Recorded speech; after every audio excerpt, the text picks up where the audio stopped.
Election అయిపోయింది. Steel plant ను కాపాడుతామన్న చంద్రబాబు నాయుడు గారు, పవన్ కళ్యాణ్, బీజేపీ నేతలు ఢిల్లీలో డ్రామాలు కూడా జరుగుతున్నాయి. మీడియా ఓనర్స్ మిత్రులందరూ ఈ సత్యాన్ని ఎక్స్పోజ్ చేయండి. రేపే స్టీల్ ప్లాంట్ ప్రాపర్టీలు అమ్మేస్తామని జూలై 2 ఐటమ్ నెంబర్ 4 నేను ఆర్గ్యూ చేస్తున్నాను. అమ్మొద్దు అని స్టేటస్ కో తీసుకొచ్చాం. అప్పులుంటే తీర్చుతాం, లాస్లో ఉంటే నడిపిస్తాం.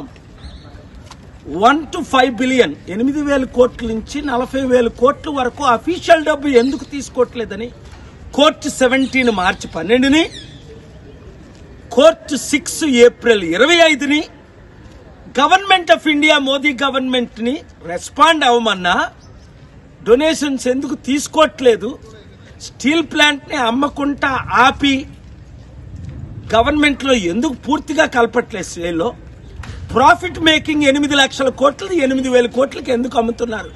నా ఆర్గ్యుమెంట్స్ కి ఆంధ్రప్రదేశ్ హైకోర్టు అద్భుతంగా స్పందించింది. అయినప్పటికీ రేపు ఐటమ్ 4 లోపునే, అంటే ఉదయం 10:30-11 గంటల లోపునే జస్టిస్ ఇద్దరు కూడా న్యాయం చేసేటట్టు స్టీల్ ప్లాంట్ ప్రాపర్టీని అమ్మనివ్వము అన్న వారందరూ లక్షల మంది, విశాఖ ఉక్కు ఆంధ్రుల హక్కు, తెలుగువారి హక్కు అన్నవారు ప్రతి ఒక్కరు ఈ బటన్ క్లిక్ చేయండి.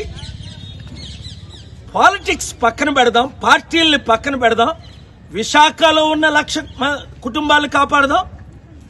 మన ఆస్తి 8 లక్షల కోట్లు 32 మంది ప్రాణాలు పెడుతూ వచ్చిన స్టీల్ ప్లాంట్ 33,000 ఎకరాలు దానం చేసిన స్టీల్ ప్లాంట్ ని కాపాడదాం.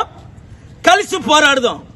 మన రాష్ట్ర ఇప్పుడున్న రాజకీయ నాయకుల్ని నిలబెడదాం. ఈ వీడియో అందరికీ షేర్ చేయండి. Thank you very much.